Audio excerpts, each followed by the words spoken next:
Hello there, welcome to Tesla Model 3 Adventures. Today we're going to be talking about problems. Unfortunately, we do have ongoing problems in the Tesla. Uh, when we picked up the car, bringing it back from Leeds to Hull, we heard lots of noise coming from the near side of the car. What happened in the end was we booked it in to take it to the service centre back in Leeds, which we didn't really want to have to do, but there was a number of other things that needed doing. And on the way back, we soon noticed that the wind noise was not. I'll get to that in a minute. I keep saying wind noise. The noise from the near side was worse than ever, and we've put up with it now for a number of weeks. We called on the day and said, look, you've had the car in all day. You know, you was meant to fix this noise. Not being fixed. We need it fixing. We weren't prepared to go all the way back to Leeds again, so they sent out a Tesla Ranger earlier this week. Guy was very helpful, friendly, couldn't knock the man involved in doing the work. He replaced all the door seals. It looked like it all came in one piece that covers the two doors, but nevertheless he didn't do a road test, as presumably there was no road test done when we'd taken it into the Tesla centre.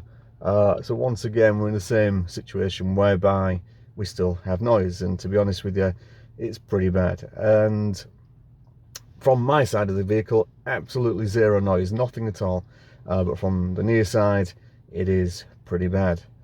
You can literally the spray of water off the road flying off the tyres. But what I've done is I've used the camcorder, plugged in microphone, plugged in headphones, and I've moved it around the perimeter of the doors, the windows, whilst we were driving here.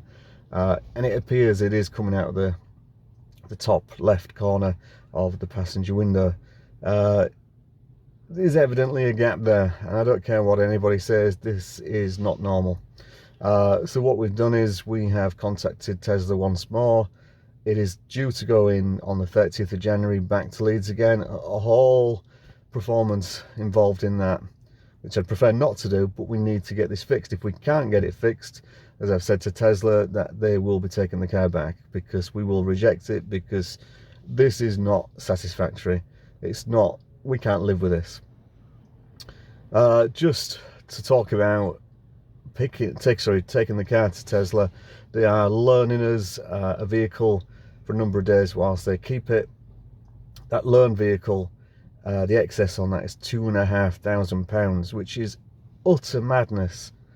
I mean, what other main dealership will loan you a vehicle and it have a £2,500 excess? And then the icing on the cake is that's not only a £2,500 excess, it's also only third party.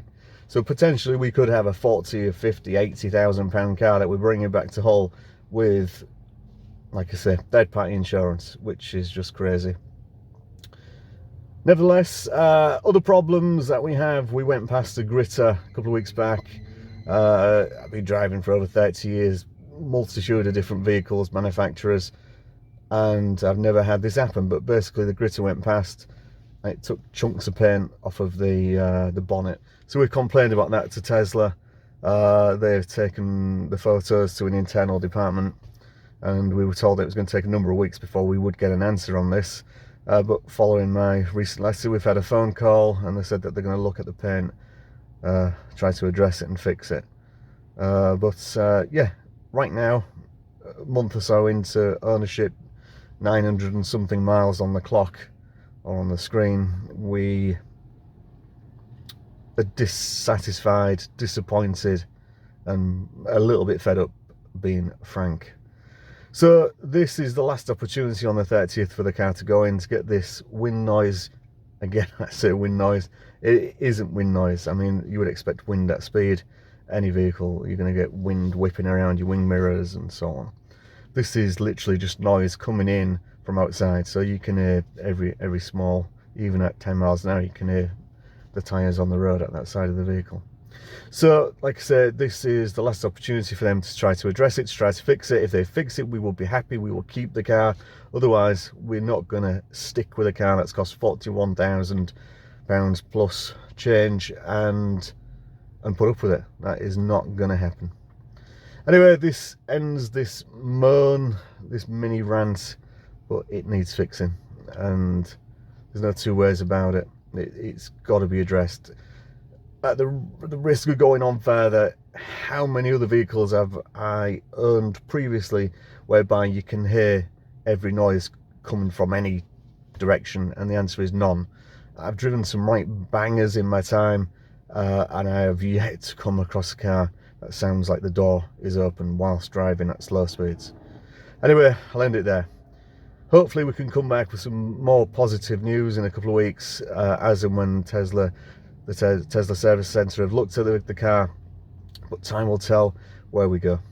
Anyway, thanks for watching, all the best, and we'll see you soon. Bye for now.